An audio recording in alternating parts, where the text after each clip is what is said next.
Las hormonas son los mensajeros químicos del cuerpo que controlan numerosas funciones y circulan a través de la sangre hacia los órganos y los tejidos. Estos componentes químicos intervienen en los procesos del metabolismo, crecimiento y desarrollo. Las hormonas pueden dividirse en 5 tipos principales. 1. Derivados de aminoácidos como leucopina, catecolamina y hormona tiroide.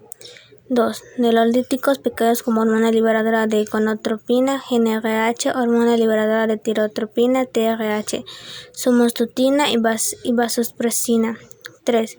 Proteínas grandes como insulina, hormona luteinizante, LH y hormona paratiroidea, PTH.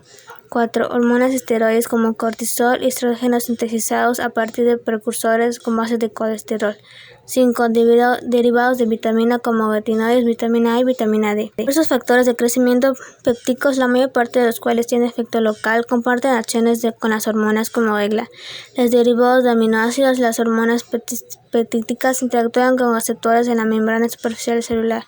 Los esteroides, hormonas tiroides, vitamina D y retinoides son insuponibles, interactúan con receptores intracelulares nucleares, aunque muchos también lo hacen con receptores de membrana o proteínas de señalización intracelular.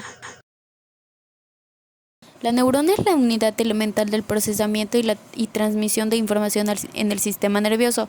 La mayoría de las neuronas tienen 4 estructuras o regiones, las cuales son soma, dendrina, axón y botones terminales. Además de las neuronas, existe una serie de células de soporte y protección llamada neuroglícidos, que son las células de soporte más importantes en el sistema nervioso. Existen varios tipos de neuroglícidos. Los 3 más importantes son astrócitos, oligéndricos y microglícidos. El sistema nervioso está formado por el encéfalo y la médula espinal que componen el sistema nervioso central, así como los nervios craneales, raquídeos y los ganglios periféricos que contribuyen al sistema nervioso periférico. Otra de las características son la corteza visual primaria, la corteza auditiva primaria, la corteza somatosensorial primaria y la región de la corteza cerebral que está implicada en el control del movimiento es la corteza motora primaria. Igual la parte rosal del lóbulo frontal se llama corteza frontal. Esta región está implicada más en la elaboración de planes y estrategias. También lo conforma el hemisferio izquierdo y el hemisferio derecho, el sistema límbico y los ganglios basales, el diencéfalo y el mesencéfalo.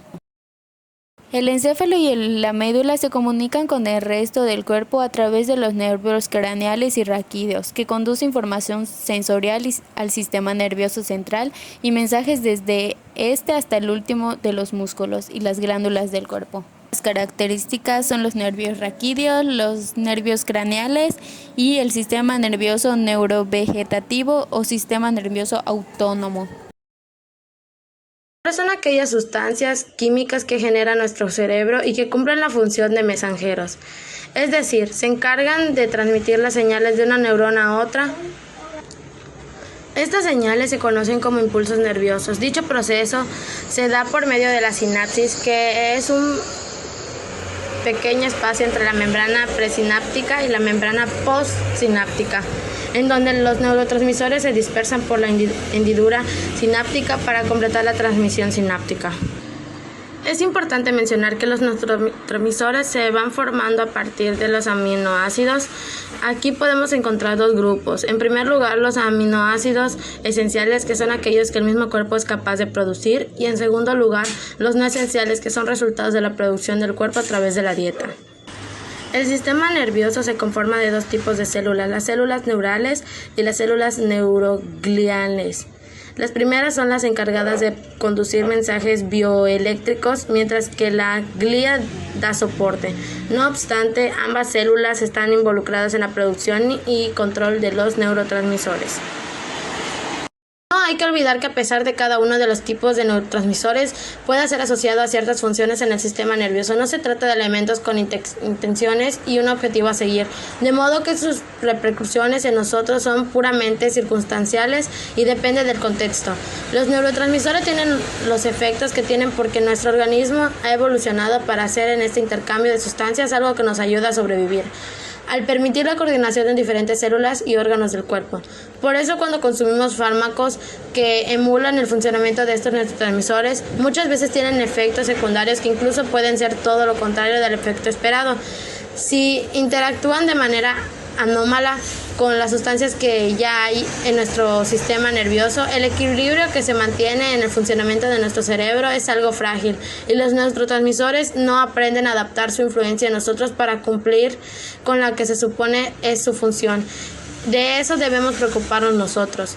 Existen ciertas sustancias adictivas que son capaces de alterar el funcionamiento a medio, largo y plazo de las células nerviosas, al sustituir algunos neurotransmisores en punto clave. Por ello, para tratar a las personas adictas es fundamental intervenir en el comportamiento y también en el funcionamiento. Grupo de sustancias que está conformado por la norepinefrina, epinefrina o adrenalina y dopamina. Estas sustancias se derivan de la tirosina, la cual obtenemos a través de la alimentación y tiene como característica tener un núcleo catecol y una amina en su estructura. Indolaminas. A este grupo pertenece la serotina. Este tipo de neurotransmisores contiene un grupo indol en su estructura y en el caso específico de la serotonina se sintetiza a partir de la transformación de un aminoácido denominado triptófano. Acetilcolina. Fue descubierta por Otto Lowy, filósofo y premio Nobel en 1921. Es un neurotransmisor excitador y se encuentra en las neuronas sensoriales y en el sistema nervioso autónomo. La acetilcolina actúa a través de la estimulación de dos receptores, el nicotínico y muscarínico. Dentro de las principales funciones encontramos la estimulación de los músculos y también participa en la programación del sueño. REM. Existen toxinas que afectan la acción sináptica de la acetilcolina. Serotonina. En 1903, el farmacólogo y químico Vittorino Sparmer descubrió este neurotransmisor. La serotonina es un neurotransmisor excitador relacionado con la emoción, la regulación del estado de ánimo y el deseo sexual, el apetito y la vigilia. Asimismo, ayuda en modulación de la ansiedad y la agresividad. Las neuronas cerebrales que se encargan de producir serotonina se localizan en la sustancia gris central alrededor de la formación reticular en grupos neuronales llamados núcleos del RAFE. Norepinefrina. La norepinefrina fue descubierta en 1946 por von Euler, médico, farmacólogo, profesor universitario y premio Nobel. Tiene dos funciones. Por un lado, es un neurotransmisor excitador y por el otro lado es una hormona que se encuentra en las células endocrinas. La norepinefrina se sintetiza a partir de la dopamina y es liberada por el SN simpático. Glutamato. En 1908, el profesor de química Kikunae Hideka aisló el glutamato. Este forma neurotransmisores excitadores y es el más común en el SNC. Dentro de las funciones que cumple encontramos la plasticidad sináptica con una participación activa en el aprendizaje y la memoria. La dopamina. Dentro de los neurotransmisores inhibidores encontramos la dopamina, que fue descubierta por Arvid Carlsson y Niels Ake Hiljarp en 1952. Es importante mencionar que existen principalmente dos receptores de la dopamina. El primero, denominado como D1, que se encuentra en las neuronas intrínsecas del cuerpo estriado. El segundo, denominado D2, que sirve como autorreceptores en las neuronas mesolímbicas y nigroestiradas. No obstante, dentro de las neuronas dopaminérgicas se conforman algunos circuitos neuronales principales. Circuito nigroestirado. El primero es el circuito nigroestirado, que circula a través de la sustancia negra hasta los ganglios basales. Este circuito se relaciona especialmente al control motor, siendo una de las vías que genera dopamina en todo el cerebro. Si llega a descubrirse este círculo, dicha destrucción puede dar lugar a enfermedad de Parkinson. Circuito mesolímbico. El circuito mesolímbico inicia en el área tegmental ventral. Sus axones forman el haz semesencefálico medial, que asciende a través del hipotálamo lateral y se dirige hacia el núcleo accumbens y la corteza frontal. Cuando este circuito se encuentra alterado, se producen trastornos del estado de ánimo, psicosis y trastornos por abuso de sustancias. Es decir, la dopamina está fuertemente asociada con los mecanismos de recompensa del cerebro. De hecho, drogas como la cocaína, el opio, la heroína, el alcohol y la nicotina promueven la liberación de dopamina, produciendo una adicción a estas sustancias. Circuito mesocortical. El circuito mesocortical inicia en el área tegmental ventral y llega a la corteza cerebral, especialmente a las áreas cerebrales. Invierte en sus funciones cognitivas, sobre todo las funciones ejecutivas. Además, se vincula a la regulación emocional. En el caso de disminuir los niveles de dopamina, la persona puede tener dificultades de abstracción, juicio social y fluidez verbal. Asimismo, los síntomas negativos de la esquizofrenia se relacionan con disminución de la dopamina en este circuito. Circuito tuberoinfrabunal. Este circuito conecta diferentes partes del hipotálamo y la glándula pituitariana.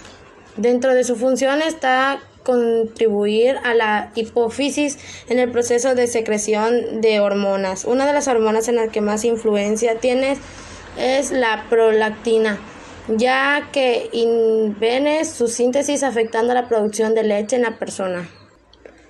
Ácido gamma. En 1950 los neurocientíficos Eugene Roberts y Jorge Aguarapa descubrieron que el GABA funciona como un freno de los neurotransmisores excitadores, es decir, el GABA es un neurotransmisor inhibido en el SNC y se sintetiza a partir del aminoácido precursor glutamato por medio de la enzima descarboxilasa.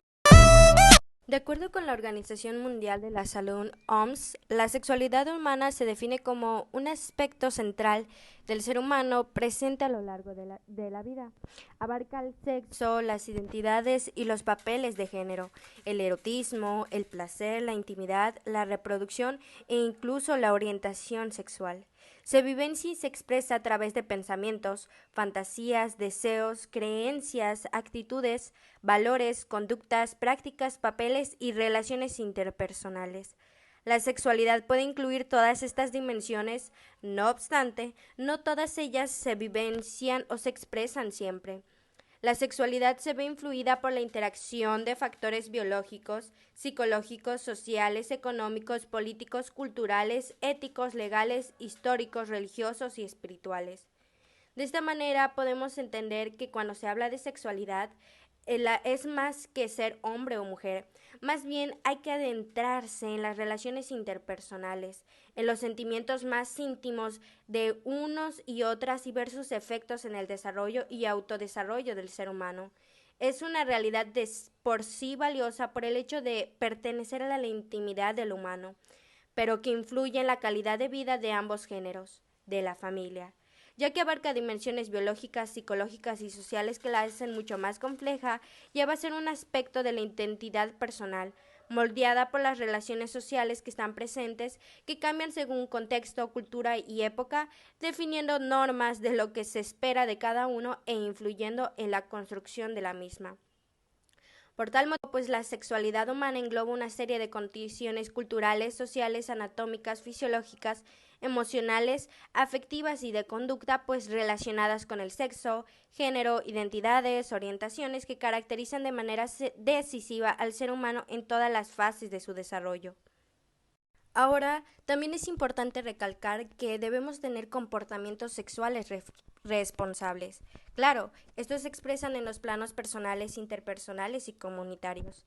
La persona que practica un comportamiento sexual responsable se caracteriza por vivir la sexualidad con autonomía, madurez, honestidad, respeto, consentimiento, protección, búsqueda de placer y bienestar.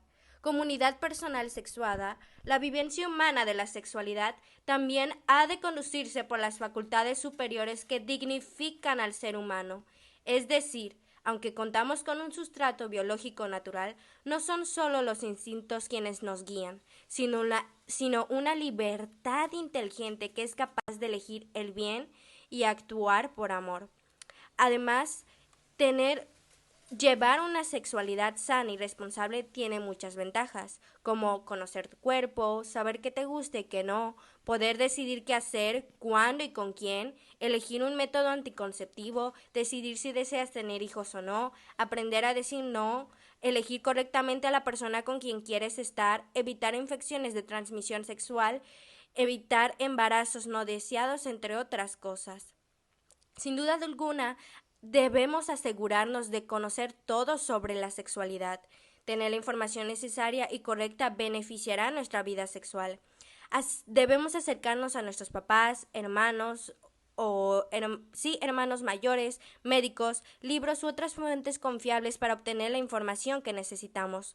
La madurez no significa comenzar una vida sexual, es saber cómo disfrutarla, cuidarnos y evitar riesgos que puedan traernos consecuencias. De esta manera nos queda claro que la sexualidad es una parte integral de la personalidad de todo ser humano, y si llevamos una sexualidad responsable podremos disfrutar mejor de ella, gozar de amor y afecto característico que hace a la especie humana. La reproducción es una etapa vital indispensable, dado que a todos los seres vivos nos sobreviene inevitablemente la muerte. Los organismos crecen y sus probabilidades de continuar existiendo se hacen menores, pero siempre puede reproducirse y traer al mundo otros individuos nuevos que prolongarán la especie cuando él ya haya desaparecido, y que a su vez se reproducirán llegando el momento en un ciclo vital que nunca termina. Además, la reproducción permite la innovación genética mediante las mutaciones, lo cual introduce elementos nuevos a la información genética de la especie, propiciando así la posibilidad de evolución y adaptaciones favorables, que bien pueden salvar a toda la especie o eventualmente dar pie a una nueva y mejor adaptada en su lugar. La reproducción humana es exclusivamente de tipo sexual, por lo que involucra siempre a dos progenitores, femenino y masculino. Cuando alcanza la madurez sexual, cada uno produce en sus células reproductivas, óvulos en el caso femenino y espermatozoides en el caso masculino, cada uno con la mitad de la carga genética total del individuo. Como la fecundación es interna, debe producirse un coito, durante el cual el órgano sexual masculino se introduce en el femenino hasta alcanzar el nivel de excitación adecuado para que se produzca la eyaculación de los gametos masculinos dentro de la vagina y el útero, donde se encontrarán con el óvulo y se producirá la fecundación, dando origen así a un óvulo fecundado que atraviesa una serie de divisiones celulares rápida y múltiple, dando inicio al embarazo. El embarazo humano tarda 9 meses en gestar nuevos individuos que se nutren del cuerpo materno a través del cordón umbilical. Una vez cumplido este tiempo se produce el parto, en el cual el útero inicia una serie de contracciones que desplazan el feto hacia afuera. Una vez fuera, el cordón umbilical deberá cortarse y el recién nacido iniciará su existencia independiente. Reproducción en animales. Los animales en su mayoría se reproducen de manera sexual, por lo que nacen con distinción sexual, machos y hembras. Esto implica que debe haber un proceso de cortejo en el cual los machos generalmente se disputan una hembra y el derecho a aparearse con ella, y luego a una cópula, en que el vencedor o el elegido puede juntarse con la hembra y fecundarla. En algunos casos, esta fecundación es interna, o sea, tiene lugar dentro del cuerpo de la hembra, donde luego se desarrollan los nuevos individuos y son expulsados en el momento debido. En otros casos, la fecundación es externa, o sea, tiene un lugar en el medio ambiente, ya sea bajo el cuidado de los progenitores o no. En los casos en que la fecundación es interna, las especies pueden clasificarse de acuerdo al método empleado para que las crías emerjan del cuerpo materno de la siguiente manera. Animales ovíparos. La hembra fecundada produce huevos que son luego depositados en un nido o algún lugar adecuado y generalmente custodiados por sus progenitores. Animales vivíparos.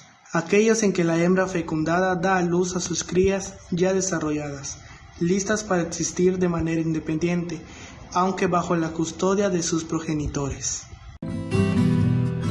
Los métodos anticonceptivos son objetos, sustancias y procedimientos que se utilizan de manera voluntaria para regular la capacidad reproductiva de una persona o una pareja con el fin de evitar un embarazo no planeado. El acceso a métodos anticonceptivos es un derecho. Todas las personas tenemos derecho a decidir si tener hijos o no. La cantidad y el espaciamiento entre ellos, asesorada por un especialista. Cada persona puede decidir el método adecuado según sus hábitos, su cuerpo y sus proyectos. Las mujeres pueden elegir entre muchos diferentes tipos de métodos anticonceptivos. Estos incluyen en orden desde el más eficaz al más eficaz para prevenir el embarazo. Esterilización femenina y masculina, ligadura de trompas o inclusión entre mujeres, vasectomía en hombres. Método anticonceptivo que previene el embarazo por el resto de la vida mediante cirugía o procedimiento médico. Anticonceptivos reversibles o métodos LARC, de acción prolongada, dispositivos ultrauterinos, implantes hormonales. Anticonceptivo que el médico le inserta una sola vez y no tienes que recordar usarlo todos los días o meses. Los LARC duran de 3 a 10 años dependiendo del método. Métodos hormonales de corta duración, píldora, minipíldoras, parches, inyección, anillo intravaginal. Anticonceptivo que tu médico o sea te debe recordar tomarlo todos los días o meses. La inyección debe colocarlo tu médico cada 3 meses. Métodos de barrera. Condones, diafragmas, esponja o capuchón cervical. Anticonceptivo que usas cada vez que tienes relaciones sexuales. Métodos naturales de ritmo. No uses un tipo de anticonceptivo, sino que en cambio evites tener sexo y usas métodos anticonceptivos solo en días que eres más fértil, los días que es más probable que quedes embarazada. Un kit de prueba casero de ovulación o monitor de fertilidad pueden ayudarte a conocer tus días más fértiles.